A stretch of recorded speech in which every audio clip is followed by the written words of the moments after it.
خداوند یسوع مسیح کے عظیم جلالی اور پرفضل نام میں تمام فضل ٹیلی ویژن دیکھنے والے ناظرین کی خدمت میں ناظرین میں آپ کا میزبان پادری زبلون دانش آج پھر آپ کی خدمت میں حاضر ہوں اور بہت بہت سلام عرض کرتا ہوں۔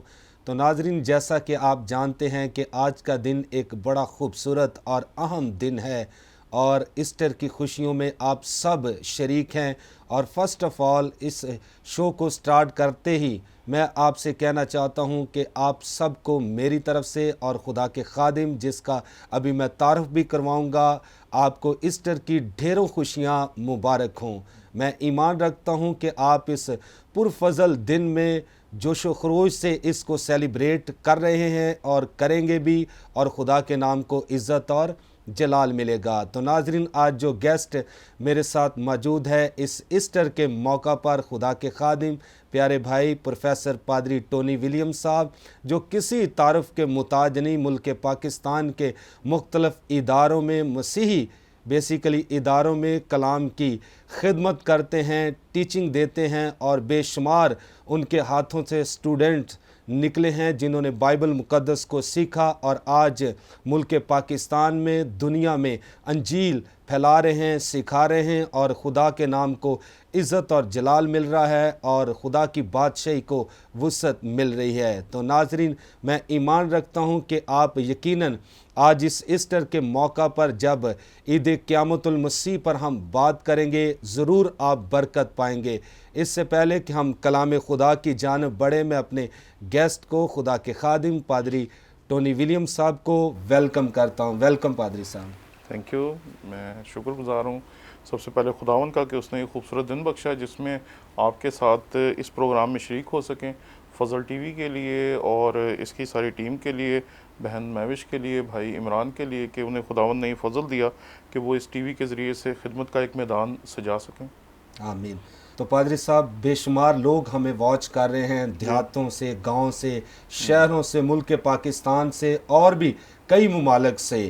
تو میں ایمان رکھتا ہوں کہ آج مسیح کے جی اٹھنے کے تعلق سے جب آپ پرفضل اور عظیم سچائیوں کو ہمارے ناظرین تک پہنچائیں گے تو یقیناً ہمارے ناظرین استفادہ کریں گے۔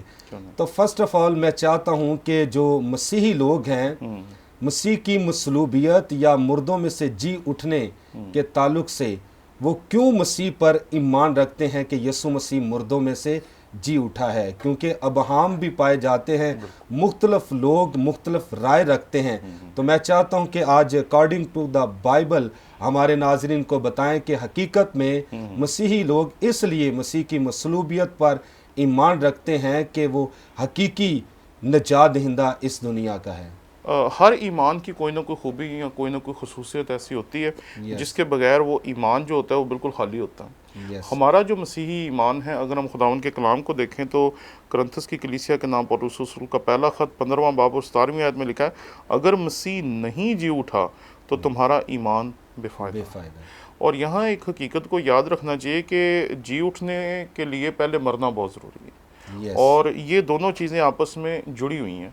بہت سارے لوگ ہیں جو ہمیں بتاتے ہیں کہ مسیح کی تو مصلوبیت ہوئی نہیں، ٹھیک ہے نا، تو پھر یہ سب سے پہلے جاننا بہت ضروری ہے، کیونکہ ہمارے ایمان کا مرکزی نقطہ ہے۔ اگر مسیح کی موت واقع نہیں ہوئی تو پھر وہ مردوں میں سے زندہ بھی نہیں ہوا۔ تو اس لیے پھر جب ہم دیکھتے ہیں تاریخ میں تو بہت سارے ایسے غیر مسیحی مورخ ہیں جنہوں نے اس بات کو اظہار کیا کہ ایک بندہ تھا جس میں ایک بہت بڑا نام ہے فلاویس یوسفس، یہ ایک یہودی مورخ تھا۔ اس نے اپنی کتاب میں لکھا کہ ایک دور تھا جس کے بیچ میں پینتس پلاطس کے دور میں ایک شخص تھا جس کا نام مسیح تھا، اس کو مصلوب کیا گیا، جس کا نام یسوع تھا اس کو مصلوب کیا گیا۔ تو اس طرح کی گواہی ایک اور رومی مورخ ہے وہ بھی دیتا ہے۔ تو پہلی چیز کہ تاریخ میں ہمیں ملتا ہے کہ ایسا کوئی واقعہ ہوا تھا، اور دوسری بات یہاں یہ یاد رکھنی چاہیے کہ یہ واقعہ اچانک نہیں ہوا۔ جب ہم مرکز کی انجیل اس کا 8واں باب اور اس کی 31ویں آیت پڑھتے ہیں تو وہاں پر لکھا ہے کہ جو مسیح خداوند ہیں انہوں نے خود اپنے شاگردوں کو یہ بتانا شروع کیا، اس بات کی تعلیم دینا شروع کی کہ میں مروں گا، 3 دن قبر میں رہوں گا اور پھر مردوں میں سے جی اٹھوں گا۔ یعنی کہ مسیح نے اپنی مصلوبیت، اپنی موت، اپنے قبر میں اتارے جانے اور پھر مردوں میں سے زندہ ہونے کی تعلیم اپنی زندگی میں دینی شروع کر دی۔ تو یہ کوئی اچانک نہیں ہوا واقعہ. تو یہ دوسری چیز ہے اس حوالے سے.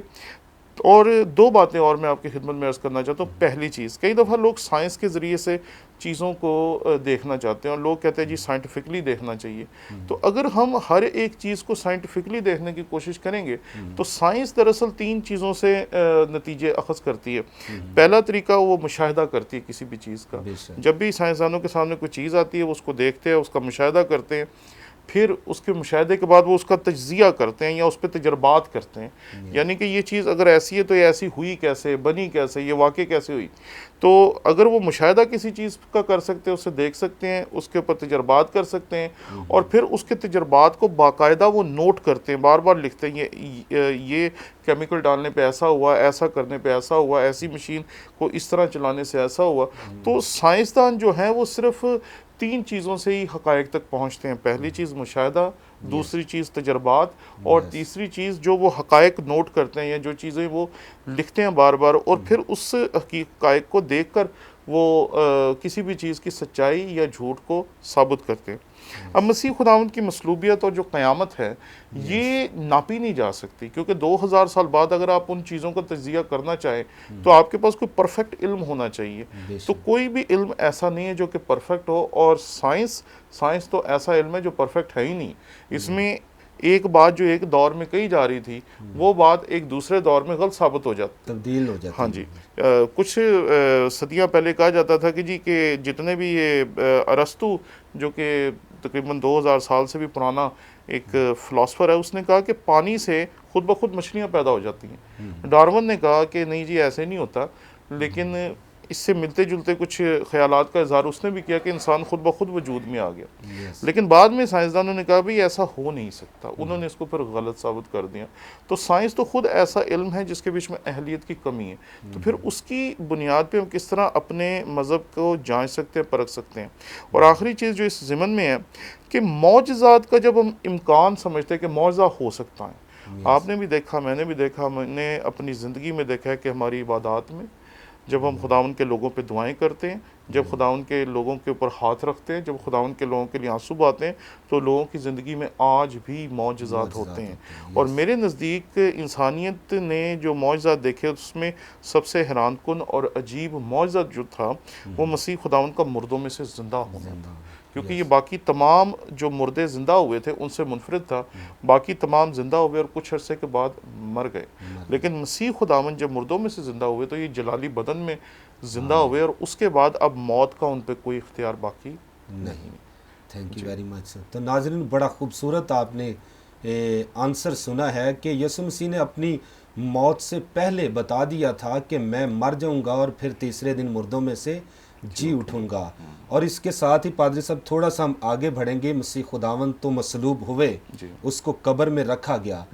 تو میں چاہتا ہوں کہ آپ ہمارے ناظرین کو یہ بھی سچائی بتائیں کہ جب مسیح کو قبر میں رکھا گیا تو کیسے انتظامات کیے گئے تھے تاکہ اس کی بھی خبر ہو، تاکہ ہمارے جو مسیحی بہن بھائی دیکھ رہے ہیں ان کے ایمان کو تحریک ملے اور ایمان میں وہ اور زیادہ دلیر ہوں کہ جب مسیح مر گیا اور کتنے زیادہ انتظامات تھے، کتنا زیادہ کیا کہہ لیں کٹر پہرا تھا، کس طرح یسوع مردوں میں سے جی اٹھا. اس کے تعلق سے آپ کیا کہیں گے؟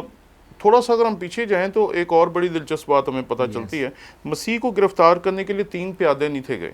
یہودی معاشرے میں یا اس دور میں جو مسیح کا دور تھا اس میں جب کسی کو گرفتار کرنا ہوتا تھا تو 3 پیادے بھیجے جاتے تھے اور اس بندے کو گرفتار کر کے وہ لے آتے تھے. مسیح خداوند کو پکڑنے کے لیے آئے ہیں رومی سپاہی، مسیح یسوع کو پکڑنے کے لیے آئے ہیں ہیکل کے سپاہی، کیونکہ ہیکل کے اپنے سپاہی تھے جو ہیکل کے سارے نظام کی دیکھ ریکھ کرتے تھے. اور اس کے علاوہ سنہیڈرن جسے ہم کتاب مقدس میں صدر عدالت پڑھتے ہیں، اس کے لوگ بھی اس میں تھے.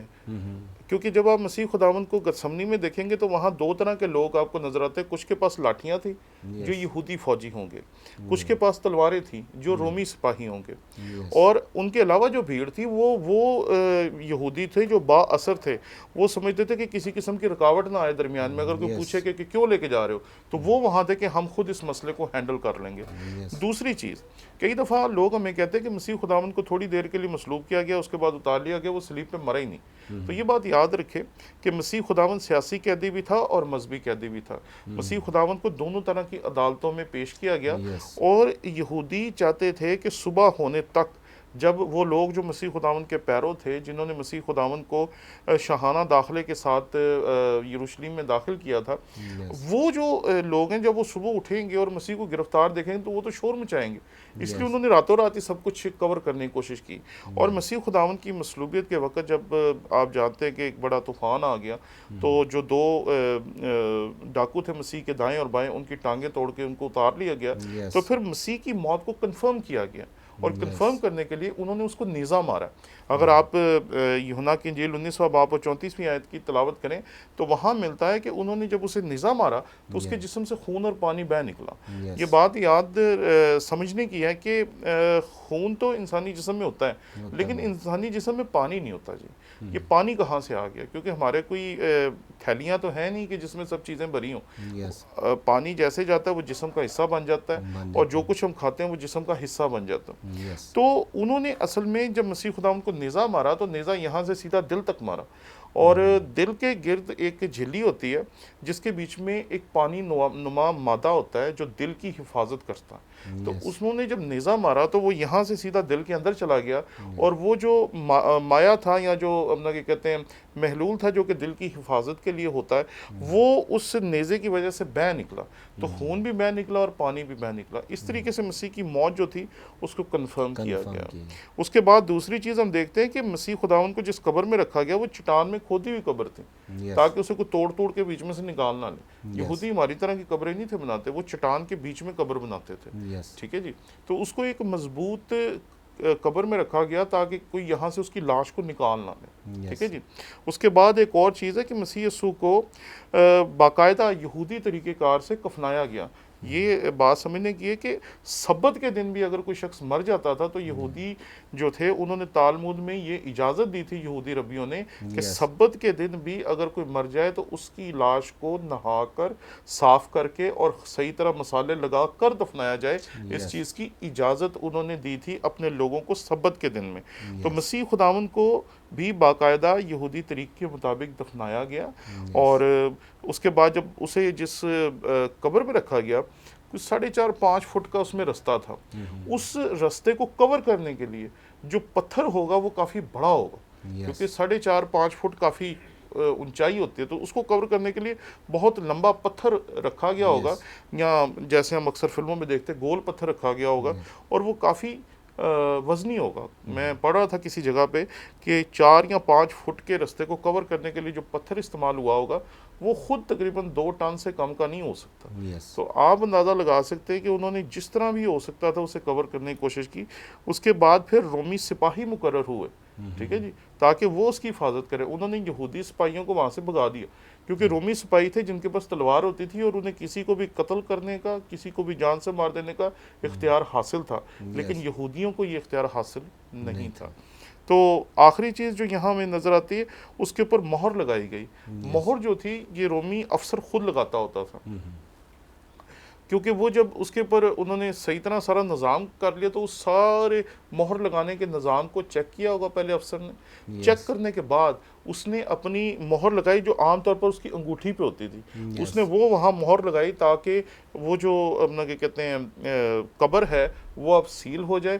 اب اس قبر کو کھولنا جو ہے کسی انسان کے بس کی بات نہیں رہی تھی، اگر وہ کھلتا بھی تو کوئی عام انسان کے حکم سے نہ کھلتا، اس کو کھولنے کے لیے اجازت چاہیے تھی روم کے کسی بہت بڑے افسر کی، جو رومی سپاہیوں کا بڑا کوئی افسر ہو وہی اس کو کھلوا سکتا تھا، عام بندہ اس کو کھول بھی نہیں تھا سکتا۔ جی تو ناظرین آپ نے بڑا خوبصورت دوسرا سوال بھی سنا ہے، تو خدا کے خادم نے عظیم سچائیوں کو آپ کے سامنے بیان کیا ہے کہ مسیح کی موت کو کنفرم کیا گیا۔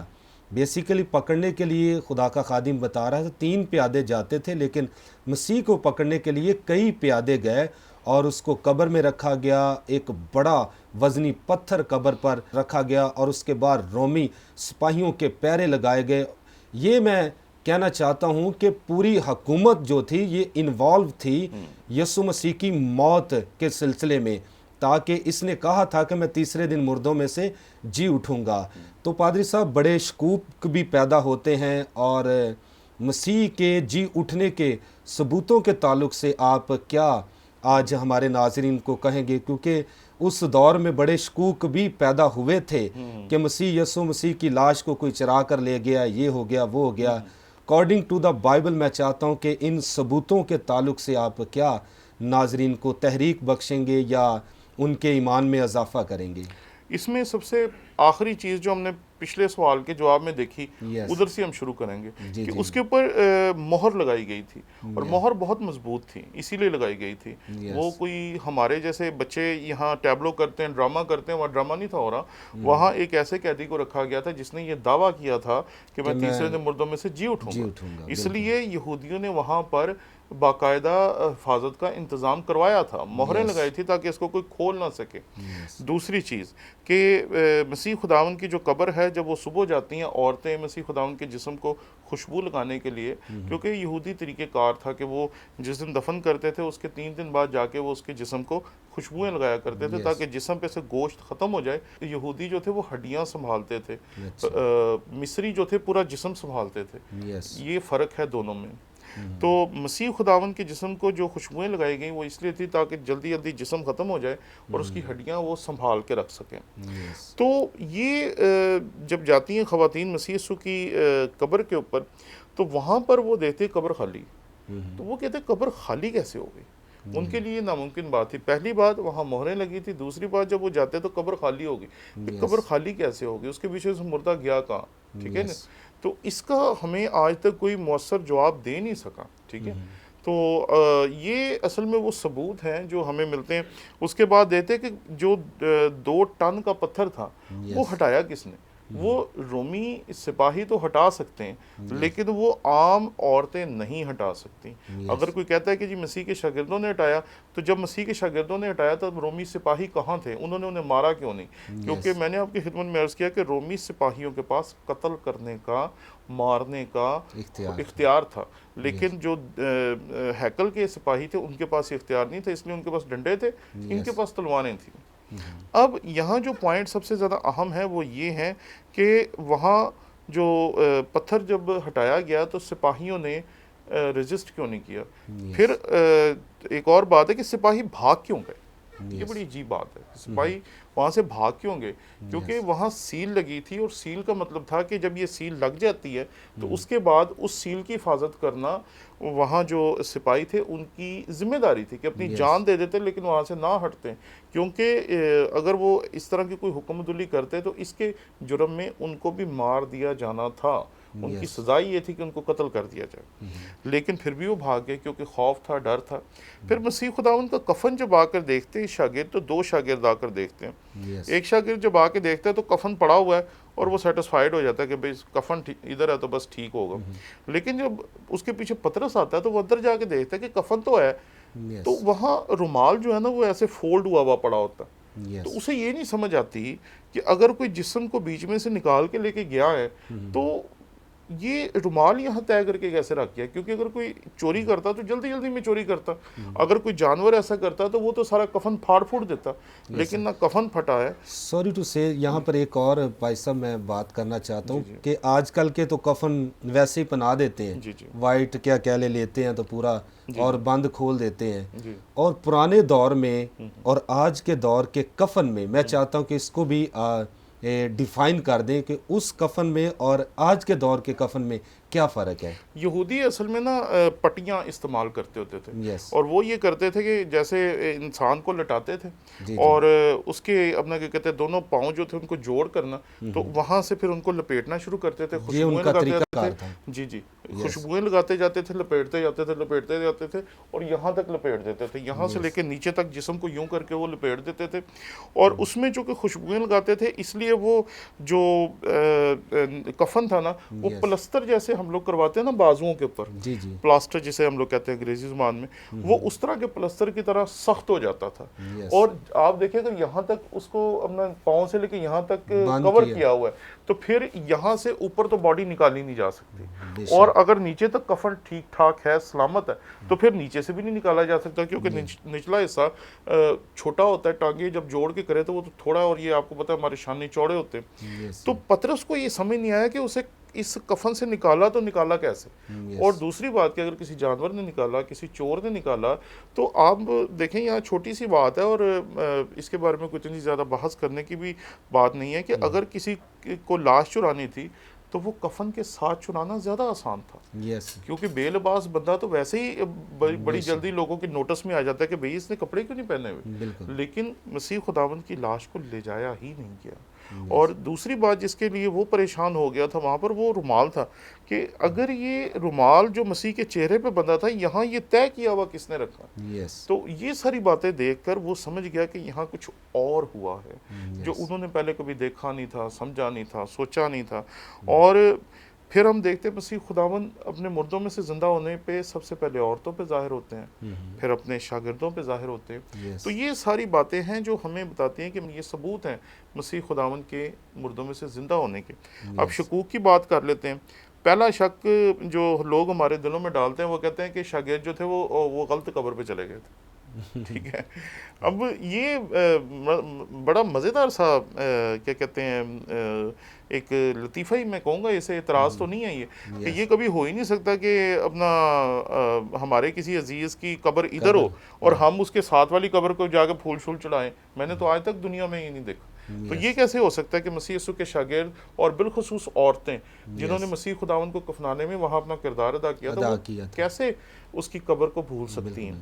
پھر دوسری چیز کہتے ہیں جی کہ مسیح خداوند جو تھا وہ روحانی طور پہ لوگوں کو دکھائی دیتا تھا، کہ جیسے آج بھی لوگ کہتے ہیں جی ہم نے خواب میں یا دعا میں یا رویا میں مسیح خداوند کو دیکھا۔ تو یہ بھی تصور درست نہیں ہے، کیونکہ مسیح خداوند نے آپ کو پتہ توما کو کہا تھا کہ میرے ہاتھوں میں انگلی ڈال کر دیکھو اور میری پسلی میں ہاتھ ڈال کے دیکھو۔ اگر وہ صرف روحانی جسم تھا یا روح ہی تھی تو بائبل تو بالکل واضح ہے اس کے اوپر کہ روح کا جسم نہیں ہوتا، ٹھیک ہے جی۔ تیسری بات وہ کہتے ہیں جی لاش چوری ہو گئی، تو لاش چوری ہونے کی تو بات ہم پہلے دیکھ چکے ہیں کہ اگر لاش چوری ہوگی تو چوری کی کیسے؟ پھر کفن کیوں چھوڑ دیا؟ پھر کفن نہیں تھا ہونا چاہیے وہاں۔ اگر کفن وہاں پر موجود ہے تو پھر لاش چوری نہیں ہوئی۔ اگر کئی دفعہ لوگ آپ کو یہ بھی کہیں گے کہ جی شاید جانور کو لے گیا، بھئی جانور اتنا آداب والا کہاں سے ہوگا کہ پہلے اس نے چہرے پہ سے کپڑا اتارا، پھر اسے طے کر کے ایک سائڈ پہ رکھا، پھر کفن میں سے مسیح کو نکالا کیسے؟ جو کہ ناممکن بات تھی۔ لیکن جب ہم اس سارے منظر کو دیکھتے ہیں تو ہمیں لگتا ہے کہ بات کچھ اور ہے۔ ایک اور چیز بھی کئی دفعہ لوگ کہتے ہیں کہ جی کئی دفعہ ایسا ہوتا ہے کہ جب کسی کا ماں باپ مر جاتا ہے نا تو اس کے مرنے کے بعد بھی ماں باپ لوگوں کو چلتا پھرتا دکھائی دیتا ہے، لوگ فیل کرتے ہیں میرا باپ ادھر ہے، میری ماں ادھر ہے، میرا رشتہ دار ادھر۔ تو شاید مسیح کے شاگردوں کو بھی ایسا ہوتا ہوگا۔ تو اس بارے میں صرف یہ کہنا چاہتے ہیں، اس کو انگریزی میں ہلوسینیشن کہتے ہیں، اردو میں کہہ سکتے ہیں کہ شاید یہ نظر کا دھوکہ تھا کہ ان کو نظر آ رہا تھا نہیں۔ یہاں اس حقیقت کو یاد رکھیں کہ اس طرح کے جو نظر کے دھوکے ہوتے ہیں نا اس کے لیے بندہ اپنی جان نہیں دیتا، لیکن یہاں جو مسیح یسوع کے شاگرد ہیں انہوں نے اپنی جان دی ہے اس کی خاطر، اور جان اس لیے دی ہے کیونکہ انہیں پتا تھا کہ جو خود مردوں میں سے زندہ ہوا ہے وہ ہمیں بھی زندہ کرنے کی قدرت رکھتا ہے۔ تو پادری صاحب لاسٹ پہ ایک اور سوال ہے کہ قیامت کے ناقابل انکار ثبوتوں کے تعلق سے آپ کیا کہیں گے کہ وہ کون کون سے ہیں، تاکہ میں چاہتا ہوں کہ لاسٹ میں ہمارے ناظرین کو یہ بھی واضح کر دیں۔ یہاں نا ایک بات میں کہنا چاہتا ہوں بڑی مزیدار ہے کہ پطرس جب جاتا ہے اپنے قید خانے سے چھوٹنے کے بعد جا کے دروازہ کھڑکاتا ہے اور لانڈی کھولتی ہے، پھر وہ اندر داخل ہوتا ہے۔ مسیح خداوند دروازہ نہیں کھڑکاتے، مسیح خداوند سیدھے ہی اندر جاتے ہیں کیونکہ ان کا جلالی بدن ہے اور وہ دکھانا چاہتے تھے کہ جلالی بدن یہ ایسا ہوتا ہے، ٹھیک ہے نا۔ تو مسیح خداوند نے جا کے دروازے کھلوا دیے، ٹھیک ہے نا، ڈر ختم کر دیے، اور کلیسیا کی بنیاد تب پڑی جب وہ مردوں میں سے زندہ ہوا، ٹھیک ہے نا۔ تو اگر یہ سب کچھ ہوا ہے تو یہ اس وجہ سے ہوا ہے کیونکہ انہوں نے اپنی آنکھوں سے اس حقیقت کو دیکھا تھا، ٹھیک ہے نا، اس لیے وہ مسیح خداوند کی کلیسیا کی بنیاد رکھ پائے، اپنی جانوں کی بازی لگائی انہوں نے، اپنی جانیں دیں اور اپنے خون سے کلیسیا کے دل کو سینچا ہے، عام لوگوں کے دلوں کو سینچا ہے، اور مسیحیت کا پیغام جب ان تک گیا تو انہوں نے توبہ کی اور اس پر ایمان لائے۔ تو کلیسیا جب قائم ہوئی ہے تو یہ اس وجہ سے قائم ہوئی کیونکہ مسیح خداوند مردوں میں سے زندہ ہوئے تھے۔ دوسری چیز جو ہے کہ آپ جانتے ہیں کہ ہم اتوار کو عبادت کرتے ہیں، سبت جو ہے وہ ہفتے کا دن ہے، سیدھی سی بات ہے۔ تو ہم اتوار کے دن عبادت اس لیے کرتے ہیں تاکہ ہر اتوار کو یہ یاد کریں کہ یہ ایسٹر کا دن ہے، آمین. یہ وہ دن ہے جس دن مسیح خداوند مردوں میں سے زندہ ہوئے. تو ہم ہر اتوار کو اس لیے مناتے ہیں تاکہ ہمارے ذہن میں رہے، ہماری اولاد، ہمارے بچوں، ہمارے گھرانوں، خاندانوں اور نو مسیحیوں کے ذہن میں رہے کہ یہ وہ دن تھا جس دن مسیح خداوند مردوں میں سے زندہ ہوئے تھے. اس کے بعد جب ہم بپتسمے کی بات کرتے ہیں تو آپ جانتے ہیں رومیوں کے خط میں 6 باب میں واضح طور پر ملتا ہے کہ جب ہم پانی میں جاتے ہیں تو اس کے ساتھ مر جاتے ہیں، جب پانی میں سے نکلتے ہیں تو اس کے ساتھ مردوں میں سے زندہ ہونے کی علامت کے طور پر باہر آتے ہیں. تو بپتسمے کا جو قائم کرنا وہ اس بات کی علامت تھی کہ وہ مردوں میں سے جی اٹھا. پھر اس کے بعد ہم دیکھتے ہیں کہ عشاء ربانی جو ہم دیتے ہیں، عشاء ربانی میں ہم اس کے گوشت اور خون کی قربانی کی بات کرتے ہیں. اس کے گوشت اور خون کی قربانی ہم کیوں منائیں اگر وہ مردوں میں سے زندہ ہی نہیں ہوا؟ اس کے گوشت اور خون کی قربانی منانے کی ہمیں ضرورت ہی نہیں ہے اگر وہ مردوں میں سے زندہ نہیں ہوا. تو اگر وہ زندہ ہو گیا پھر ہمیں اس کے گوشت اور خون کی قربانی منانی چاہیے. اسی لیے پچھلے 2000 سے لے کر آج کے دن تک، ابھی پچھلے اتوار بہت سارے چرچز میں پاک عشاء کی عبادت تھی، مبارک جمعہ شروع ہوگا. تو آپ کو پتہ ہے جمعرات کو ہم سب فسح مناتے ہیں مسیح خداوند کے فسح کی یاد میں. تو یہ منا کیوں رہے ہیں؟ ہم اس لیے منا رہے ہیں کیونکہ ہمیں پتہ ہے کہ مسیح خداوند نے نہ صرف اپنی جان ہمارے لیے دی بلکہ مردوں میں سے بھی جی. اس ضمن میں جو آخری پوائنٹ ہے یا آخری بات جو میں آپ کی خدمت میں عرض کرنا چاہتا ہوں وہ یہ کہ آپ کو لگے گا جیسے نا اچانک کچھ ایسا ہوا ہے کہ وہ لوگ جو مسیح خداوند کو چھوڑ کے بھاگ گئے. میں ایک کتاب میں پڑھ رہا تھا تو اس کے بیچ میں رائٹر لکھتا ہے کہ ایک مسیح کا انکار کرتا ہے، ایک مسیح کو بیچ دیتا ہے. 9 جو ہیں غائب ہو جاتے ہیں، 9 کا ہمیں نہیں پتہ چلتا. وہ کہتا ہے 9 جو تھے اپنے اپنے گاؤں میں بھاگ گئے، ٹھیک ہے نا، کہ واپس آنا ہی نہیں. تو ایک شاگرد ہے جو مسیح کے ساتھ ساتھ ہے اس کی مصلوبیت تک، دوسرا ہے اپنے انکار تک، اور تیسرے کا آپ کو پتہ وہ تو اپنی جان دے دیتا ہے. تو یہ جو ڈرپوک لوگ تھے، 9 جو بھاگ گئے تھے، وہ کس طرح بدل گئے؟ وہ جو ایک تھا جو اس کا انکار کر رہا تھا وہ کیسے بدل گیا؟ ٹھیک ہے نا. تو مسیح خداوند نے دراصل جب پطرس کو دیکھا تو اگر وہ اس کو ملامت کی نظر سے دیکھتا تو شاید پطرس بھی خودکشی کر لیتا. لیکن مسیح خداوند نے جب اس سے اپنی آنکھیں ملائیں تو مسیح خداوند کی آنکھوں میں سے وہ برکت نکلی یا وہ معافی نکلی جو وہ اس دنیا کو دینے کے لیے آیا تھا.